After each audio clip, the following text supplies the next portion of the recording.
நடிகர் ரஜினிகாந்த் தமிழ் சினிமாவில் சூப்பர் ஸ்டாராக வலம் வந்து ரசிகர்கள் மனங்களை கவர்ந்தவர். இவர் படையப்பா, சந்திரமுகி மற்றும் பாட்ஷா போன்ற வெற்றி படங்களில் நடித்துள்ளார். தற்பொழுது கூலி படத்தில் நடித்து வருகின்றார். சமீபத்தில் இயக்குனர் ராம்கோபால் வர்மா நடிகர் ரஜினிகாந்த் பற்றி சர்ச்சைக்குரிய கருத்துக்களை சமூக ஊடகங்களில் வெளியிட்டிருக்கின்றார். அதில் அவர் கூறுகின்ற போது, ஸ்லோ மோஷன் காட்சி இல்லாமல் நடிகர் ரஜினியினால் சினிமாவில் தாக்குப்பிடிக்க முடியாது என்றார். இது ரஜினியின் ரசிகர்கள் மத்தியில் பெரும் சர்ச்சையை ஏற்படுத்தியுள்ளது. ராம்கோபால் வர்மா இப்படி கதைப்பது முதல் முறை அல்ல. அவர் பல சினிமா பிரபலங்கள் பற்றி கதைத்து அவர்களை சர்ச்சையில் சிக்க வைத்தவர். தற்பொழுது நடிகர் ரஜினியை பற்றி விமர்சித்து வருகின்றார்.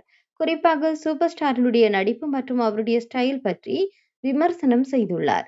ரஜினிகாந்தின் ரசிகர்கள் ராம்கோபால் வர்மாவினுடைய இந்த தாக்குதலை நியாயமாக பார்க்க மறுக்கின்றனர். ரஜினியின் மாபெரும் வெற்றிக்கு காரணம் அவருடைய திறமையும் ரசிகர்களின் அன்பும் என்றும் பலரும் வாதிடுகின்றனர். சமீபத்தில் வெளியான ஜெயிலர் படம் சூப்பர் ஹிட் ஆனதுடன் 600 கோடி ரூபாய்க்கு மேல் வசூலிலும் சாதனை படைத்தது.